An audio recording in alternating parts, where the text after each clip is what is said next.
Ilia Topuria's shocking retirement threat has sent shockwaves through the MMA community. As Daniel Cormier and Den Thomas clash over who truly deserves the pound-for-pound title, Topuria or Islam Makhachev, the stakes couldn't be higher. What does this mean for the future of these fighters? Stay tuned to find out. Daniel Cormier tried to settle the pound-for-pound argument on his channel. Despite being Islam's teammate, DC admitted Ilia is number 1 today, but said Islam would regain the top spot if he beats Jack Della Maddalena for the 170-pound belt. Din Thomas shot back that a win over Jack doesn't prove greatness and shouldn't touch Ilia's throne. If Islam is able to beat Jack Della Maddalena, it flips again. And then Islam goes back to number 1 pound for pound. Only because it is, Dean. Dean, listen. Only because it is.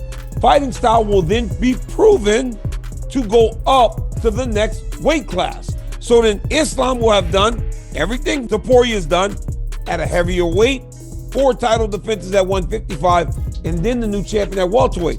Absolutely not. Because the win over Jack Della Maddalena doesn't really prove it. I mean, in fact, Jack was like ranked 7 until he won the belt. But this Jack's not a Hall of Famer, like the way he don't have the strength of schedule that Ilia got. The fact that Ilia is such a strong favorite already says enough about how good we think he is. I think he's great too. And if Makhachev beats Jack Della Maddalena, that to me that's not really the feather in his cap that he needs. He needs to beat a stronger opponent. I think he needs to beat a Hall of Famer. If he were to knock out Kamaru Usman, that would be different. Fans latched on to more than bragging rights.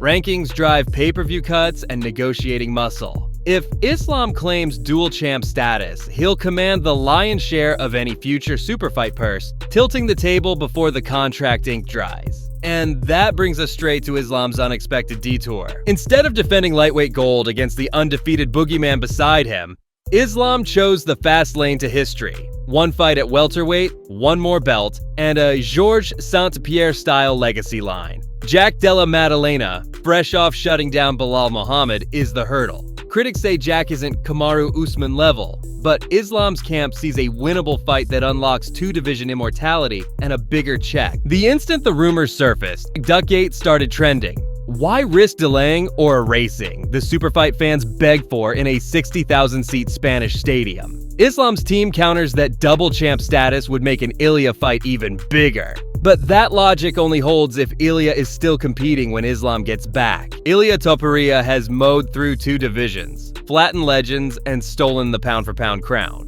But one reflective interview just sent panic through the MMA world. He hinted that at only 27, he might walk away before Islam Makhachev can even chase him. Topuria has repeated the same vow for years. He will retire by 30, undefeated and healthy. After starching Charles Oliveira in 1 round, he admitted on a Spanish podcast that finding new challenges is getting harder. He wants to chase a 3rd belt at welterweight, something no UFC fighter has done, but Dana White publicly shot the idea down. Ilia's words didn't sound like hype. They sounded like a man drafting an exit plan. He said waking up to invent new goals feels forced, a red flag for any athlete who fights best on raw hunger. If the UFC stalls, he could take 2 or 3 more paydays, hang the gloves up, and walk away Khabib style. Reputation intact, brain cells banked, bank account fat. Earlier this year, the UFC quietly changed policy.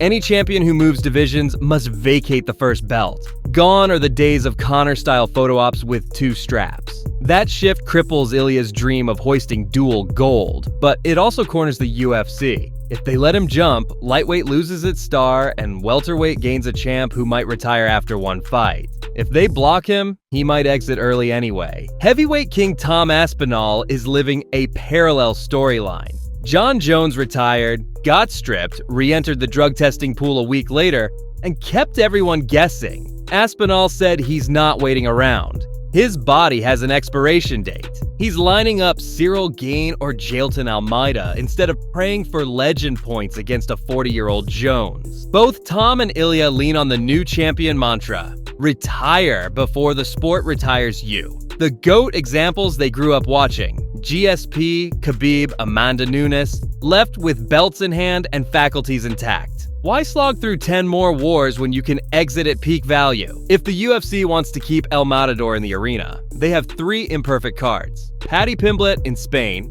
guaranteed box office chaos, minimal ranking risk, but Ilia craves danger, not hype alone. Arman Tsarukyan or Justin Gaethje. Pure sporting legitimacy.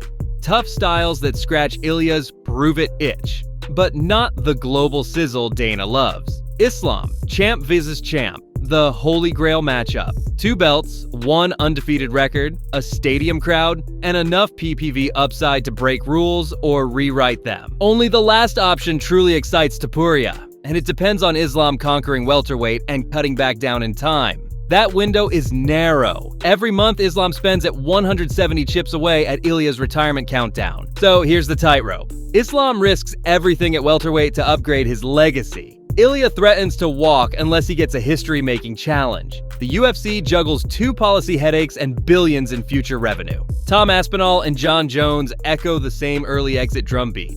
And fans sit ringside wondering if the lightweight GOAT fight will turn into another Silva versus GSP. Dreamt about forever, witnessed by none. Will Dana bend his own vacate rule, fast-track Islam back to 155, and secure the double champ blockbuster before Topuria hits 30? Or will both men carve separate, but forever incomplete, legacies? Drop your take in the comments, hit that like if you need this fight as badly as the rest of us, and subscribe so you don't miss the moment one signature or one sudden goodbye changes MMA history overnight. That wraps today's Fight Bulletin. Strike Script bringing you the fastest hands in MMA news. If these headlines kept you ahead of the scorecards, tap like and let the algorithm know we won the round. Subscribe and hit the breaking bell so you're first to hear every contract signing, weigh-in drama, and surprise call-out. Got an inside scoop or bold prediction? Drop it in the comments. You might see your tip featured in tomorrow's update. Until the next alert, stay sharp, stay informed, and keep your guard up. This is Strike Script, signing off.